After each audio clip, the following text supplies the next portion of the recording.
At dawn, when you have trouble getting out of bed, tell yourself, I have to go to work as a human being. What do I have to complain of if I'm going to do what I was born for, the things I was brought into the world to do? Or is this what I was created for, to huddle under the blankets and stay warm? Let's be honest with each other. The hardest war you will fight today is not against your boss, the traffic, or the economy. The hardest war is the one that happens the moment your eyes open. It is the war against comfort.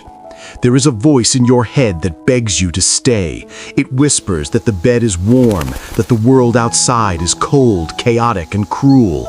It tells you that 5 more minutes won't hurt, but that voice is a liar. The way you handle those first few minutes determines the trajectory of your entire existence. If you lose the battle of the morning, you have already lost the day. You enter the world as a victim, reacting to everything, controlled by everyone. But what if you could change that? What if, instead of waking up with anxiety, dread, or lethargy, you woke up with the focus of a warrior and the calm of a sage? This is not a video about drinking more water or making your bed. You have heard that 1,000 times. This is about building an inner citadel. We are going to break down 10 Stoic morning rituals that are designed to armor your mind against the chaos of modern life. These are ancient psychological tools that will turn your morning routine into a fortress of power. By the end of this video, you won't just have a routine, you will have a philosophy that makes you unshakable. If you are ready to stop sleeping through your life and start commanding it, you are in the right place. Join the ranks of the seekers. Subscribe to Timeless Wisdom Official now, and let's begin the transformation. The Stoic Morning Ritual. 1. The Resurrection, Memento Mori. Most people wake up and immediately start thinking about what they have to do. They burden themselves with the weight of the future before their feet even touch the floor. A Stoic does something different. A Stoic realizes that waking up is not a guarantee. It is a gift. This is the practice of Memento Mori, remembering that you are mortal. Think about this. Last night, hundreds of thousands of people went to sleep and did not wake up this morning. They had plans. They had worries. They had unfinished business. But for them, the story is over. You are the lucky one. You have been given another chance. The ancient Stoics viewed sleep as a small death. Therefore, waking up is a resurrection. When you open your eyes, do not groan at the alarm. Do not curse the light. Instead, pause for 1 second. Feel the air filling your lungs. Feel the blood beating in your veins. Seneca, the great Stoic philosopher, said, "You are living as if destined to live forever. Your own frailty never occurs to you. You don't notice how much time has already passed, but squander it as though you had a full and overflowing supply. Stop squandering it." Your first ritual is a mental shift. Before you check your phone, before you check the weather, whisper this to yourself. I have risen. I am alive. I have been granted one more day to be a good human being. This creates immediate gratitude. It strips away the petty annoyance of having to go to work. You don't have to do anything. You get to do it. You are alive. That is the victory. 2. The inner citadel of silence, digital fasting. We live in an age of information warfare, and your mind is the battlefield. What is the first thing 90% of people do within 60 seconds of waking up? They reach for their smartphone. This is a fatal mistake. When you open social media, check your email, or read the news the second you wake up, you are voluntarily surrendering your inner citadel. You are opening the gates and letting the world invade your sanctuary. Suddenly, you are not thinking your own thoughts. You are thinking about the war across the ocean, the political argument on Twitter, the envy of seeing someone else's vacation, or the stress of a demand from your boss. You have put yourself in a state of reaction before you have even brushed your teeth. The Stoics believed that the mind must be guarded more fiercely than a treasury. Marcus Aurelius constantly reminded himself to keep his mind free from pollution. Today, that pollution is the notification screen. Your second ritual is the inner citadel of silence. Make a pact with yourself. The first 15 to 30 minutes of the morning are sacred. No screens, no input, no external voices. This silence is not empty, it is full. It is the time where you reclaim your authority.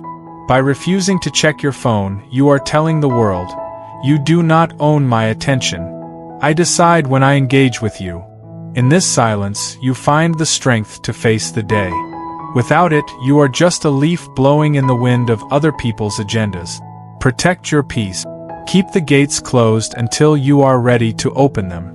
3. The view from above, cosmic perspective. Once you are awake and you have protected your silence, it is likely that the anxieties of the day will try to creep in. You might start worrying about that meeting, that debt, or that difficult conversation. This is where the Stoics use a powerful visualization technique called the view from above. When we are stuck in our own heads, our problems feel massive. A traffic jam feels like a tragedy. A rude comment feels like a catastrophe. We lose perspective. We become trapped in the microscopic drama of our own egos. The view from above is the antidote. Here is how you do it. Close your eyes. Visualize yourself sitting in your room. Now, in your mind's eye, float up. See your house from the sky. See your neighborhood looking like a grid of tiny ants. Go higher. See your city, then your country. See the curve of the earth, a blue marble floating in the vast, infinite blackness of space. From this vantage point, look down at you. Look at how small your body is. Look at how tiny your city is. In the grand scheme of the galaxy, in the timeline of billions of years, how significant is that awkward email you sent yesterday? How much does that traffic jam really matter? Marcus Aurelius wrote, "Think of the substance of the universe, of which you have a very small share, and of time, of which a brief and fleeting moment has been assigned to you." This is not meant to make you feel worthless. It is meant to make you feel free. When you zoom out, the weight of your anxiety crushes under the vastness of the cosmos. You realize that your problems are temporary and small. This realization brings a profound sense of calm. You are just a tiny part of a magnificent whole. Play your part well, but do not let the small things destroy your peace.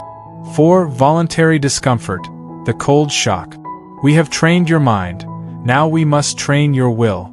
Modern society sells us a lie. It tells us that the goal of life is comfort. We want softer beds, warmer showers, easier food, and faster entertainment. But the Stoics knew a dangerous truth. Comfort is a slow-acting poison. If you are always warm, you cannot handle the cold. If you are always full, you cannot handle hunger. If you are always safe, you become fragile. Seneca, the wealthiest man in Rome, would purposefully spend days living in poverty, eating only stale bread and wearing rough clothes, just to prove to himself that he could survive it. He called it practicing poverty. You don't need to starve yourself, but you do need to introduce voluntary discomfort into your morning. The easiest way to do this? The cold shower. When you step into a cold shower, your entire body screams, "No." Your brain begs you to turn the knob to hot. It is a moment of pure, visceral resistance. This is the training ground. When you force yourself to stand under that freezing water, you are asserting the dominance of your mind over your body. You are telling your instincts, "I hear your fear and I am doing it anyway." It isn't about the temperature, it's about the discipline. If you can conquer the urge to seek warmth first thing in the morning, you are better equipped to conquer the urge to procrastinate, to quit, or to lash out later in the day. You are hardening your will. As Epictetus taught, we must undergo a winter training for the soul. Treat that cold water as a baptism of strength. Step out shivering, but awake. Step out uncomfortable, but alive. 5. Consult the dead, reading the masters. Now that your body is awake and your will is sharpened, you must feed your mind. Most people start their day with junk food for the brain, gossip, news headlines, social media scrolling. They fill their mental tank with sugar and poison, then wonder why they feel sluggish and anxious by noon. The Stoic morning requires high-quality fuel. Before you speak a word to anyone, before you start your own work, spend 10 minutes with the giant. Zeno, the founder of Stoicism, was once told by an oracle that to live a good life, he must have conversation with the dead. He realized this meant reading books. When you read the Meditations of Marcus Aurelius, the letters of Seneca, or the discourses of Epictetus, you are downloading the wisdom of the greatest minds in history directly into your brain. You are consulting with mentors who faced plagues, tyrants, exiles, and wars, and remained standing. You don't need to read for an hour. Just read one page, or even one paragraph. Find a passage that strikes you. Maybe it's a line about anger, or a thought on patience. Read it. Then, close the book and let it sit in your mind. This simple act anchors you. It reminds you that you are not the first person to face struggles. It gives you a philosophical weapon to carry in your pocket throughout the day. When the boss yells or the plan fails, you won't react with your own limited patience. You will react with the wisdom of Seneca. Don't face the day alone. Bring the masters with you. 6. The morning journal, armoring the mind. Reading is the input. Journaling is the processing. Many people think journaling is just writing, "Dear diary, today I feel sad." That is not Stoic journaling. Stoic journaling is strategic. It is like a general reviewing the map before the battle begins. Marcus Aurelius wrote his meditations not for an audience, but for himself. He was coaching himself. He was armoring his mind on paper. Every morning, take a notebook and a pen. Yes, a physical pen, not a keyboard, and ask yourself a few critical questions. First, ask, what virtue do I need to practice today? Maybe you know you have a stressful meeting coming up. So, today's virtue is patience. Write it down. Define what it looks like. I will not interrupt. I will listen. I will remain calm. Second, ask, what is striving to control me?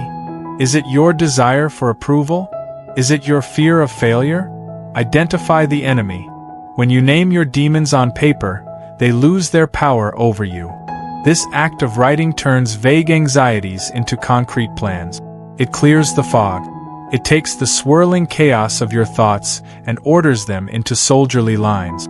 You are not just writing, you are programming your character for the day ahead. As the ink dries, so does your resolve. 7. Premeditatio malorum, the rehearsal. Now comes the most uniquely Stoic technique of all, one that the modern, positive thinking movement hates, but which works better than anything else. It is called premeditatio malorum, the premeditation of evils. We are often told to visualize success, to imagine everything going perfectly. The problem is, life rarely goes perfectly. And when reality hits a positive thinker in the face, they crumble. They are shocked. They are unprepared. The Stoic visualizes the worst, not to be afraid, but to be ready. Take 2 minutes to scan your day. Ask yourself, what could go wrong today? I could get stuck in terrible traffic. The client could reject my proposal. My computer could crash. Someone could be rude to me. Don't dwell on these things with fear. Look at them with a cold, rational eye. And then, prepare your defense. If the traffic is bad, tell yourself, I will use that time to listen to an audiobook. I will not get angry. If the client rejects the proposal, tell yourself, I will accept it with grace and ask for feedback. I will not take it personally. By rehearsing these scenarios, you are removing the element of surprise. The Stoics knew that surprise is the parent of panic. If you have already seen the rude person in your mind, they cannot hurt you when you meet them in reality. You have already been there. You have already conquered them. Seneca said, the man who has anticipated the coming of troubles takes away their power when they arrive. Be the chess player who sees 3 moves ahead.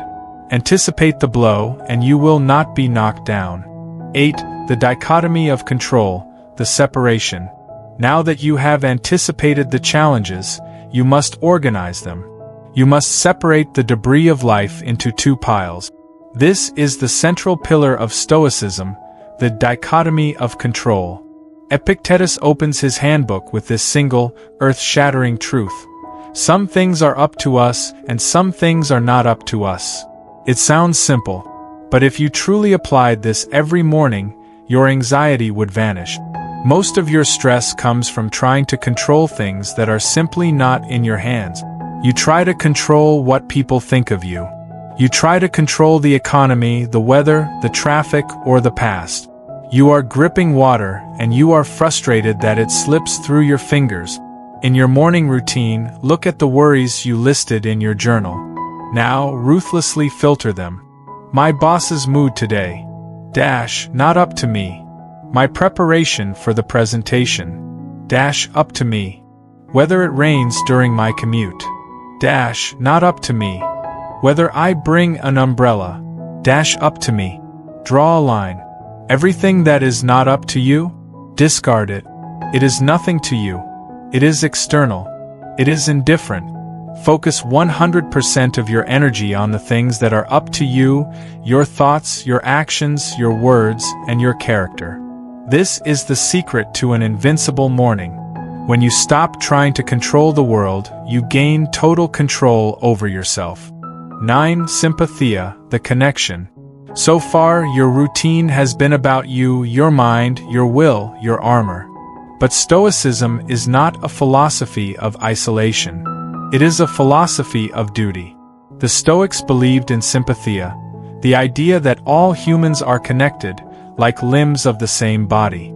The hand cannot hate the foot. The eye cannot ignore the ear. Marcus Aurelius reminded himself daily, I have been made for cooperation, like feet, like hands, like eyelids. Your morning routine is incomplete if it remains selfish. You must turn your gaze outward. Before you finish your ritual, set a benevolent intention. Ask yourself, how can I help one person today? It doesn't have to be a grand gesture. Maybe you will send a text of encouragement to a friend who is struggling. Maybe you will simply decide to smile at the barista. Maybe you will listen deeply to your partner instead of rushing them. This shift is powerful. When you focus on helping others, you stop obsessing over your own problems. You move from a mindset of scarcity, what can I get today, to a mindset of abundance, what can I give today? A Stoic is strong not just for themselves, but so they can lift others. 10. Amor fati, the vow. You are almost ready. You are awake, armored, prepared, and connected. The final step is the seal. It is the vow to accept whatever comes. Friedrich Nietzsche, heavily influenced by the Stoics, coined the term amor fati, a love of fate.